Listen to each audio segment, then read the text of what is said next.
അതെ, പ്രിയങ്ക നമുക്കറിയാം ഇന്ത്യയിലെ ജനങ്ങളുടെ പ്രിയങ്കരിയാണ്, വയനാടിൻ്റെ പ്രിയങ്കരിയാണ്. പാർലമെൻറ്റ് മെമ്പറായി നിലമ്പൂർ ഉൾക്കൊള്ളുന്ന വയനാട് 4,10,000 വോട്ടിൻ്റെ ഭൂരിപക്ഷത്തിന് വിജയിപ്പിച്ച ദേശീയ നേതാവാണ്. അവരെത്തുമ്പോൾ UDF കേന്ദ്രങ്ങളിലും അണികളിലും അനുഭാവികളിലും അത് ആത്മവിശ്വാസം 10 മടങ്ങ് വർദ്ധിപ്പിക്കും. എല്ലാ ഒരുക്കങ്ങളും പൂർത്തിയായി പ്രിയങ്കയെ കാത്തിരിക്കുകയാണ് നിലമ്പൂർ.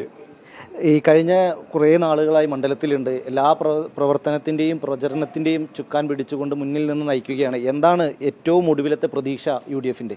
നല്ല ഭൂരിപക്ഷത്തിന് ആര്യാടൻ ഷൗക്കത്ത് വിജയിക്കും. വ്യക്തമായ ശക്തമായ റെക്കോർഡ് ഭൂരിപക്ഷത്തിന് UDF ഇവിടെ തെരഞ്ഞെടുപ്പ് വിജയം കൈവരിക്കും. നമുക്ക് ഈ തെരഞ്ഞെടുപ്പ് തുടങ്ങുന്ന സമയത്ത് PV അൻവർ വലിയ ചർച്ചയായിരുന്നു. PV അൻവർ പറഞ്ഞിരുന്നത് 10 തൃണമൂൽ മന്ത്രിമാരെല്ലാം പ്രചരണത്തിന് എത്തുമെന്നായിരുന്നു. ഇപ്പോൾ ഏറ്റവും ഒടുവിൽ ഒരു യൂസഫ് പത്താനാണ് പ്രചരണത്തിന് എത്തുന്നത്. ഇത്തരം ഘടകങ്ങളെയൊക്കെ എങ്ങനെയാണ് നോക്കി കാണുന്നത്? ഞങ്ങൾ പറഞ്ഞിരുന്നു നേരത്തെ, ഇത് രാഷ്ട്രീയ മത്സരമാണ്.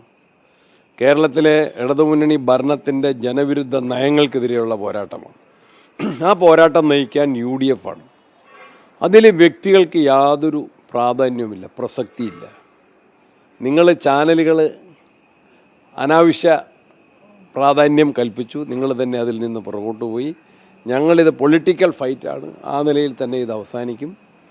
ഇൻഡിപെൻഡൻറ്റ് കാൻഡിഡേറ്റ്സിനോ അല്ലെങ്കിൽ LDF UDF അല്ലാതെ മറ്റ് മുന്നണിക്കോ ഒന്നും യാതൊരു പ്രസക്തിയില്ല. അത് കേരളത്തിൻ്റെ രാഷ്ട്രീയ സവിശേഷതയാണ്. അത് നിലമ്പൂരും അത് തന്നെ ഉണ്ടാവും. ഇന്നലെ ഈ കോൺഗ്രസ് നേതാക്കൾക്കെതിരെ ഉണ്ടായ ഒരു പരിശോധന, അതുമായി ബന്ധപ്പെട്ട നിയമ നടപടികൾ മുന്നോട്ട് പോകുമെന്ന് നേരത്തെ സൂചിപ്പിച്ചിരുന്നു. അതുമായി ചർച്ചകൾ നടക്കുന്നുണ്ട് എന്നാണ് പറഞ്ഞിരുന്നത്. ഞങ്ങൾ ആലോചിക്കാം. ഒരുപാട് കാര്യം ഞാൻ നിയമ നടപടിയുടെ ഡീറ്റെയിൽസ് ഞാൻ ആലോചിച്ചിട്ടില്ല. ഞാൻ അവരുമായിട്ടും കൂടെ ഒന്ന് കണ്ടിട്ട് തീരുമാനിക്കും.